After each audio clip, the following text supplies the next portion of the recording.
ये waste to energy project है। यहाँ यहाँ हम मीथेन कैप्चर कर रहे हैं। खाद भी इस प्लांट से बनाई जा रही है। 2400 kilo per day bio CNG हम यहाँ पर जनरेट करते हैं। नमस्कार, मैं दुर्गेश कुमार और आप देख रहे हैं विस्तार न्यूज।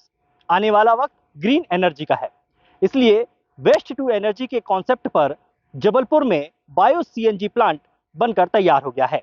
ये प्लांट मध्य प्रदेश का दूसरा और महाकौशल क्षेत्र का पहला सबसे बड़ा बायो सीएनजी प्लांट है।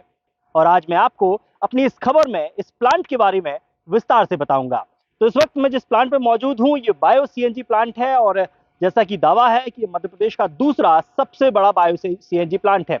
इस प्लांट के बनने से पर्यावरण को तो जो है सुरक्षित रखा ही जाएगा, लेकिन ग्रीन एनर्जी का भी किस तरह से बेहतर इस्तेमाल हो सकता है, उसका ये एक बड़ा एग्जाम्पल है। तो ये प्लांट है, आप देख सकते हैं यहाँ पर कि गोबर जो है कलेक्ट हो रहा है, इसके बाद फिर ये लिक्विड फॉर्म में जा रहा है और फिर एक बड़ा एक डोम यहाँ पर आपको नजर आएगा जिसमें ये जो है सीएनजी गैस में बन रही है। हमारे साथ इस प्लांट के मैनेजर महेंद्र जी मौजूद है। महेंद्र जी से पूछेंगे, महेंद्र जी ये कॉन्सेप्ट कैसे काम कर रहा है आपका और कितना आपका प्रोडक्शन है और कैसे ये आइडियाज आए? ये जो है कॉन्सेप्ट डेयरी बेस्ड है। डेयरियों से हम ट्रैक्टर ट्रॉली के माध्यम से गोबर लेते हैं और गोबर लेकर के सबसे पहले हम ये जो इक्वलाइजेशन टैंक आप देख रहे हैं यहाँ पर इसको अनलोड करते हैं। अनलोड करके क्योंकि गोबर गाढ़ा होता है, उसमें 20% ड्राई सॉलिड होता है, तो उसको हम थोड़ा डाइल्यूट करते हैं, हाइड्रोलिसिस करते हैं। और हाइड्रोलिसिस करने के बाद उस गोबर को जब 10% ड्राई सॉलिड का रेशियो हो जाता है, फिर हम एनारोबिक डाइजेस्टर के अंदर उस गोबर को फीड करते हैं स्लरी के फॉर्म में। और वो स्लरी जो है एनारोबिक डाइजेस्टर में अप्रॉक्स 30 डेज तक रहता है। 30 डेज हाइड्रोलिक रिटेंशन टाइम है। उस रिटेंशन टाइम में गोबर का एनारोबिक डाइजेशन होता है। एनारोबिक डाइजेस्टर में ये बैक्टीरिया होता है जो गोबर खा करके गैस रिलीज करता है, गैस फॉर्मेशन होता है और उस गैस को रॉ बायोगैस जनरेट होती है। उस रॉ बायोगैस का पहले हम प्योरिफिकेशन करते हैं। प्योरिफिकेशन के लिए पीएसए टेक्नोलॉजी अडॉप्टेड है, pressure swing absorption technology. After purification हम गैस का कंप्रेशन करते हैं अप टू 250 kg, फिर वो सिलेंडर में बतौर सीएनजी जाती है। तो यानी हम कह सकते हैं जो गोबर गैस बनाने का कॉन्सेप्ट है पुराना है, लेकिन तकनीक के साथ नए तरह से बनाया जा रहा है। तो आइए हम इस प्लांट का ही निरीक्षण कर रहे हैं, क्योंकि जिस तरीके से ये पूरे मध्य प्रदेश के लिए एक बड़ी सौगात भी लेकर आया है, खासकर जो आने वाला समय, जैसा कि सीएनजी की कारें इस समय सबसे ज्यादा चल रही हैं, सस्ता भी पड़ता है, पेट्रोल और डीजल का एक बड़ा ऑप्शन बनकर सामने आया है गैस। तो उस लिहाज से ये प्लांट काफी ज्यादा महत्वपूर्ण साबित हो जाता है।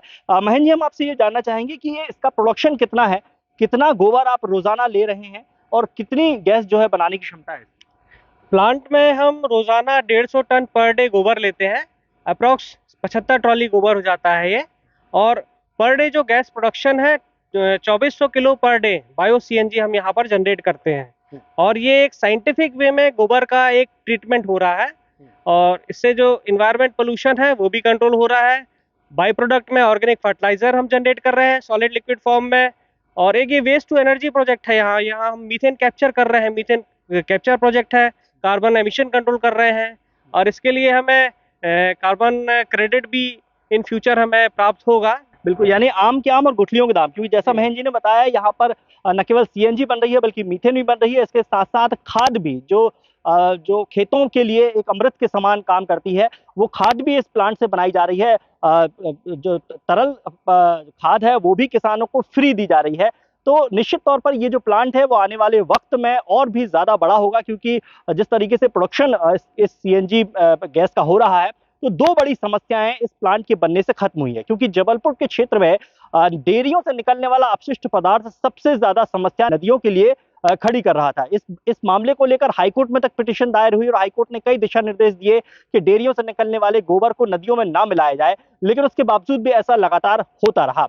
तो इस प्लांट के बनने से इस पूरे क्षेत्र के तमाम जो किसान हैं वो 50 पैसे प्रति किलो के हिसाब से इस प्लांट में गोबर भी बेचते हैं और उससे कहीं ना कहीं जो नदियों में गोबर मिलाया जा रहा था उससे भी जो है नदियां अब सुरक्षित हो रही हैं। तो निश्चित तौर पर ये एक जो है आने वाले समय में ग्रीन एनर्जी के लिए एक बड़ी जो है राहत और बड़ी सौगात बनकर निकलेगा। कैमरामैन रविंद्र के साथ दुर्गेश कुमार, विस्तार न्यूज।